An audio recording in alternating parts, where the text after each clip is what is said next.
যখন ঈদে মিলাদুন নবী উদযাপন হয় তখন আমরা রাস্তাঘাটে লক্ষ কোটি আশিক রাসূল দেখি।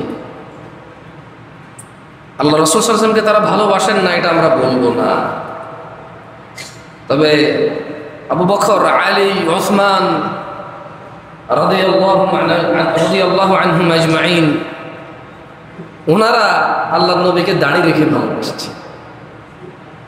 কেন? আল্লাহ নবী বলছেন মান আহাব্বা সুন্নতি, যে আমার সুন্নতকে ভালোবাসে। অশ্বতলার যুবক ও বৃদ্ধ পুরুষরা মনোযোগ দিয়ে শোনো, তিনি সাল্লাল্লাহু আলাইহি ওয়াসাল্লাম বলেছে মান আহাব্বা সুন্নতি, যে পুরুষ ও নারী আমি মুহাম্মদ সাল্লাল্লাহু আলাইহি ওয়াসাল্লামের সুন্নতকে ভালোবাসে, সে আমাকে ভালোবাসে। ওয়ামান আহাব্বানি, আর যে আমাকে ভালোবাসে ফাহুয়া মাইয়া ফিল জান্নাহ, সে আমি মুহাম্মদের সাথে জান্নাতে থাকবে সাল্লাল্লাহু আলাইহি ওয়াসাল্লাম। তো কে বাম পা দিয়ে টয়লেটে যান, ডান পা দিয়ে মসজিদে ঢোকেন, ডান হাতে চা, তারপর আমি বিড়ি সিগারেটের কথা নাই বললাম, ওগুলো হারাম। কারণ ঢাকা শহরে আমি আমার অফিসে ঢুকার নিচে কর্নার একটা চায়ের দোকান আছে, অধিকাংশ মানুষকে দেখি চায়ের কাপটা বাম হাতে, যেটা খাওয়া হালাল, সিগারেটটা ডান হাতে। মানে মনে হয় যেন ও এভাবে সিদ্ধান্ত নিছে যে ইয়া আল্লাহ, সিগারেট খাওয়া তো হারাম, বাট আমি এটা হালাল ভাবে খাচ্ছি, ডান হাতে, প্রসেস হালাল। আর ইয়া আল্লাহ, চাটা খাওয়া হালাল, এটা বাম হাতে খেলেও সমস্যা নেই, যেহেতু খাওয়াটা হালাল, খাচ্ছি হারাম ভাবে। বোঝেন নাই? ও প্লাসে মাইনাসে মাইনাসে প্লাস করতেছে। যেটা হালাল সেটা সে বাম হাতে খাচ্ছে, আর যেটা হারাম সেটা সে ডান হাতে খাচ্ছে। আমি দেখেছি, নিজের চোখে দেখেছি, শোনা কথা না, এবং একজন না বহুজনকে দেখেছি।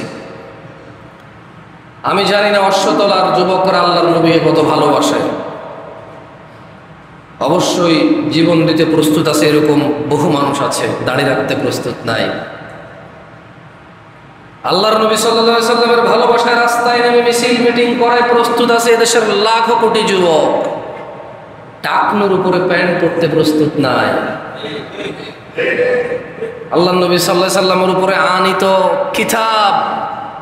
কিতাবুল্লাহ, কালামুল্লাহ, আল্লাহর কোরআন পড়তে জানতে আগ্রহী নাই, জীবন দিতে প্রস্তুত আছে। এই ক্যামেরাম্যানদের মধ্যে বহু মানুষ, ওয়াল্লাহি ওকে এখানে যদি আল্লাহর শপথ করে বলতে বলি, আর ও যদি মিথ্যা কথা না বলে, ও আজকে ফজর পড়ে নাই, কিন্তু ওয়াজ রেকর্ড করতে আসছে। ওয়াজ রেকর্ড করতে ভালো লাগে, ইন্টারনেটে ছাড়লে ভিউ বাড়ে, টাকা আসে। আমার চ্যানেলের সাবস্ক্রাইবার এত, আমার চ্যানেলের ফলোয়ার এত, শুনতে মজা লাগে। ওই যে হুজুরের ওয়াজ রেকর্ড করে, ওই হুজুরের করা ওয়াজ মানতে ভালো লাগে না। আপনি বলেন যে রেকর্ডিং করতে দিবেন না, সবগুলো নামাজ না পড়ে চলে যাবে। বহু দেখেছি। আজকাল না 2016 সাল থেকে বলে আসি মনিটাইজেশন হারাম, ওখানে অ্যাডভার্টাইজে মহিলা আসে, গান আসে।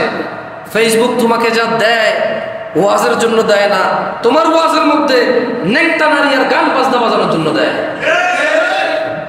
এরা বোঝে না, এদের বড় বড় আলেমরা নাকি বলে না, এদের বড় বড় আলেমরা নাকি এদেরকে হায়ার করে, বলে তুমি রেকর্ডিং করে মেন ফাইলটা আমাকেও দিও, তুমি একটু ছাড়িও, কাটছাট করে একটু ছাড়িও। ওদের বড় আলেমরা নাকি ওদেরকে এভাবে বলে। ওদের বড় আলেমরা নাকি রাগ করে যে তুমি তো এখন আমার মাহফিল রেকর্ড করতে আসো না, তুমি তো এখন আমার খুতবা রেকর্ড করতে আসো না, এভাবে রাগ করে। এরা সাবস্ক্রাইবার গনে, ফলোয়ার গনে, টাকা গনে, দাড়ি রাখে না, টাকনুর উপরে প্যান্ট পরে না।